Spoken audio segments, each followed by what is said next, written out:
Hi everyone. ஒரு 2 days before வந்து திருப்போரூர் முருகர் கோவிலுக்கு போயிருந்தோம். இது வந்து நான் செகண்ட் டைம் போறது. ஃபர்ஸ்ட் டைம் வந்து டிசம்பர் மந்த் லாஸ்ட் இயர் போயிருந்தேன், என்னோட ஃப்ரெண்டு கூட. இந்த வாட்டி வந்து என் நானும் கூட போயிருந்தேன். அவரு இதுதான் ஃபர்ஸ்ட் டைம் இந்த கோவிலுக்கு வர்றது. அண்ட் நாங்க வந்து வீக் டேஸில தான் போயிருந்தோம். நான் வந்து முன்னாடி நாள் தான் யோசிச்சிருந்தேன், சரி வெத்தலை தீபம் போடலாம் கோவில்ல அப்படின்ட்டு.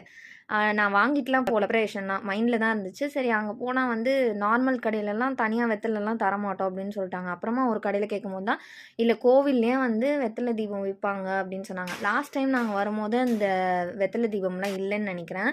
இந்த வாட்டி வச்சுருந்தாங்க. எனக்கு அது ஃபஸ்ட் டைம் நான் வந்து கோவிலில் இந்த மாதிரி வெற்றிலை தீபம் ஏற்றுனதே ஒரு பாசிட்டிவாக நல்லா இருந்துச்சு. அண்ட் சாமியும் நல்லா திருப்தியாக பார்த்தோம். காலியாக தான் இருந்துச்சு நாங்கள் போன டைமில். எனக்கு வந்து நான் ஃபஸ்ட்டு இந்த கோவிலுக்கு போகும்போது இவ்வளோ நாள் வந்து இந்த கோவிலை மிஸ் பண்ணிட்டோமே அப்படின்னு தோணுச்சு. அதுக்கப்புறமா ஒரு சில பாசிட்டிவான விஷயங்களும் நடந்துச்சு அங்கே போயிட்டு வந்தோன்னே. So once in a while போனோம் அப்படின்னு தான் மைண்டில் வச்சுருக்கேன். கோவிலில் கொஞ்சம் பிரசாதம் வாங்கி சாப்பிட்டுட்டு கொஞ்சம் வந்து வீட்டுக்கும் வாங்கிட்டு வந்திருந்தோம்.